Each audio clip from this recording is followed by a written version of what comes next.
مخلص کسے کہتے ہیں؟ عمل کو بچا کر لے جانا ہے نیتوں کے ساتھ. مفلس کسے کہتے ہیں؟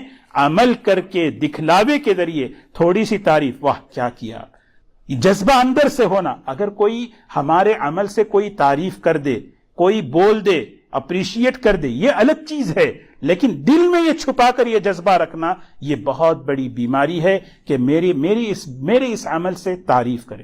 کیوں میرے اس سے اچھا کیوں نہیں اب تک تعریف ہوئی، کیوں نہیں اب تک اپریشیٹ ہوئی، کیوں نہیں اب تک، کیوں نہیں؟ یہ اندر سے جو جذبہ ہے یہ عجیب، یہ محتاجگی ہے. اللہ ہم سب کی حفاظت فرمائے. اسی لیے جیسے ہم نماز پڑھتے ہیں، ہمارے نماز کا قبلہ کیا ہے؟ کعبۃ اللہ ہے. ہمارے عمل کا قبلہ اللہ ہے، ہمارے عمل کا قبلہ آخرت ہے، سمجھداری ہے. حدیث میں فرمایا سمجھدار ہے وہ شخص، فقیہ ہے وہ شخص جو اپنے دین سے آخرت بنا لے. اور سفیہ کہتے ہیں سفہا، بے وقوف اور نادان ہے وہ جو اپنے عمل سے آخرت تو دور کی نوال دنیا بھی برباد کر لے. اللہ ہم سب کی حفاظت فرمائے. اسی لیے جو چھوٹے چھوٹے کام ہم کرتے ہیں، چاہے نماز پڑھوں، تلاوت کروں، کسی کو بولوں، کسی سے کچھ کروں، یہاں تک کہ کوئی چیز اٹھاؤں، فوراً میں اللہ کے لیے کروں. کیونکہ شیطان کے پھندے میں نہیں پھنسنا ہے.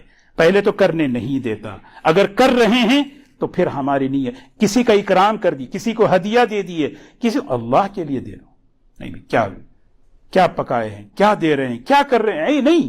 یہ جذبات یہ ہمارے عمل کو گندا کر دیتے ہیں، ہمارے عمل کو خراب کر دیتے ہیں. اسی لیے سورہ کہف اس کی آخری آیت میں ہی فرمایا فمن کان یرجو لقاء ربہ فلیعمل عملا صالحا. جس کو اللہ سے ملاقات کا یقین ہو وہ عمل صالح کرے، اور صرف عمل صالح نہ کرے بلکہ ولا یشرک بعبادت ربہ احدا، اپنے عمل میں اللہ کے ساتھ کسی کو شریک نہ کرے. اللہم انی اعوذ بک ان استغفرک لما لا اعلم. ہاں اے اللہ میں پناہ مانگتا ہوں ان چیزوں سے جو غفلت میں نے تیرے ساتھ کسی عمل میں شریک. یہ چیز، یہ خطرناک بیماری جس سے انسان اس کے عمل برباد ہو جاتے ہیں. اللہ ہم سب کی حفاظت فرمائے، اخلاص نصیب فرمائے.